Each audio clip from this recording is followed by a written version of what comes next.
we see that obedience, docility to the voice of God is most necessary. And here is where St. Joan of Arc comes into view. She was, St. Joan of Arc, 15th century. She was called by divine voices, St. Michael, St. Catherine, St. Margaret.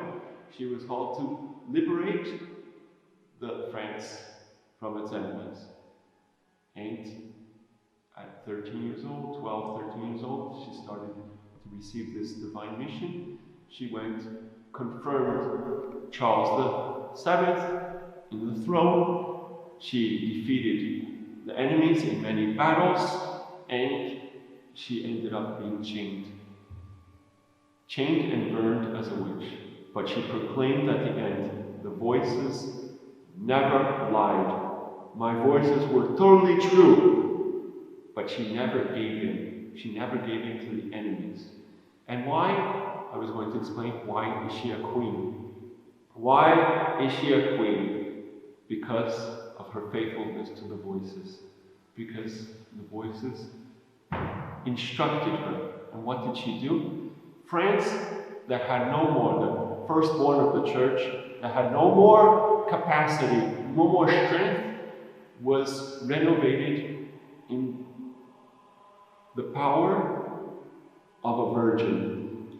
The power of a virgin who considered her mission a divine mission, and therefore was totally obedient to the voices of St. Michael, the great captain, the great general of all of the armies, heavenly armies.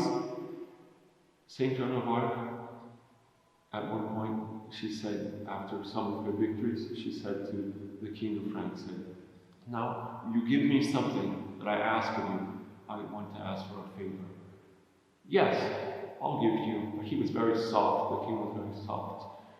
Charles VII. And he said, well, I'll give you. Okay, what do you want? I said, I want the kingdom of France. He said, oh, the kingdom of France. Yes, I want the kingdom of France. Well, okay. Bring in the scribes. Let's make a royal declaration here and write down. He had to say, I, Charles VII, deliver the kingdom of France to Joan of Arc. And then once she received the document, she said, now I, Joan of Arc, place in the hands of our Lord Jesus Christ the kingdom of France.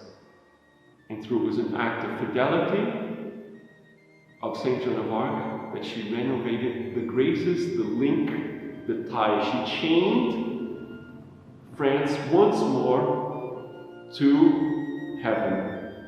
And that's what is necessary. When we are faithful to the voices, even when we chained, what are we doing? We're giving the possibility of God once more to make a channel of graces so that He can renew the face of the earth.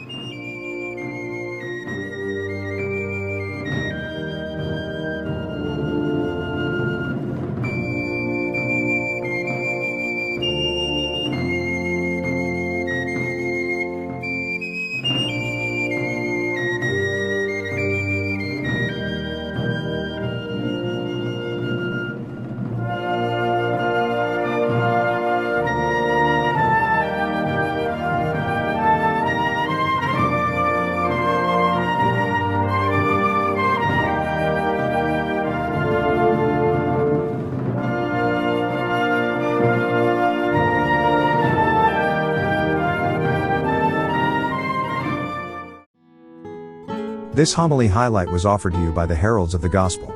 If you like this video, please subscribe to our channel. Do not hesitate to leave a comment down below. Thank you.